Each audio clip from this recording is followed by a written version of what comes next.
Well, building your financial future isn't just about investing. It's also about avoiding painful financial mistakes that just hang on to you once you make them.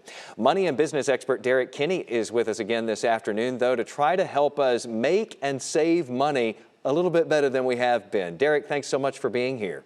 Oh, my pleasure, Jason. Great to be with you. All right, so your first tip, you say, is to avoid the "if it's on sale, then I definitely need to buy it" trap. A lot of people have a difficult time with that one. How exactly do you do it?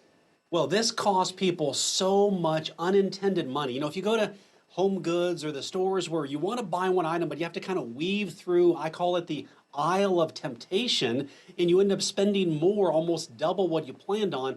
You just got to make a decision and a deal with yourself to say, look, if I don't need it, I will not spend money on it. If you really want to save money, you just have to fight that and say, you know what? If I still want this item 24 hours from now, I'll go back and get it. But give yourself a lifeline automatically. Nope, I wasn't planning to buy that, therefore I will not buy it. It's interesting when it percolates in your head, you think, why did I ever want that in the first place? I didn't really need it.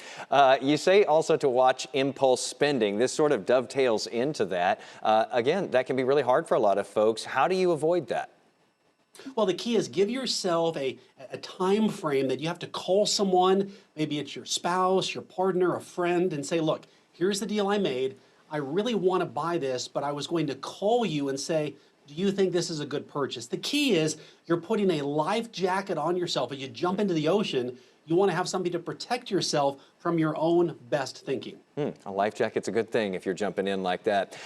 You also say to avoid traditional savings accounts. Now, I know a lot of people who are watching right now might be very proud of what they have moved over there into their savings accounts. Why do you say that that's important to avoid those? Well, Jason, it's not the fact that you're saving. I give you a high five on that. The problem is the traditional bank savings account at the brick and mortar locations are typically not paying you as much as the online banks are paying. Two reasons. First of all, there's lower overhead. And second of all, they want to be more competitive to get more people to go online. Now, some of our viewers may be thinking, well, Derrick, is it secure? Is it safe? There's rarely ever an issue where people lose money out of an online bank account. The safeguards are there. So you may want to think about your local bank, which is good, but online banks probably could pay you sometimes 1%, even 2% more. And if you want to take a baby step beyond that, I guess maybe even, CDs have been, paying whopping interest in the past year or so compared to what they were paying before that. That's right. Now, keep in mind, though, CDs aren't as liquid, but if you can afford to tuck the money away, maybe a rolling CD ladder, 3 months, 6 months, 9 months, 12 months, that way every 3 months money's coming due, could be a good strategy for some of you as well. And very quickly you say invest. That sounds obvious. Why don't more people do it? They're scared. They're scared. They feel like it's overcomplicated. Only people have select access to this knowledge.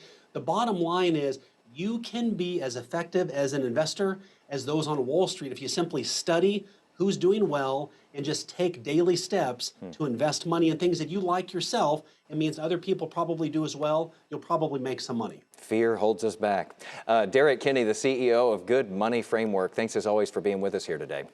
Hey, my pleasure. Thank you, Jason.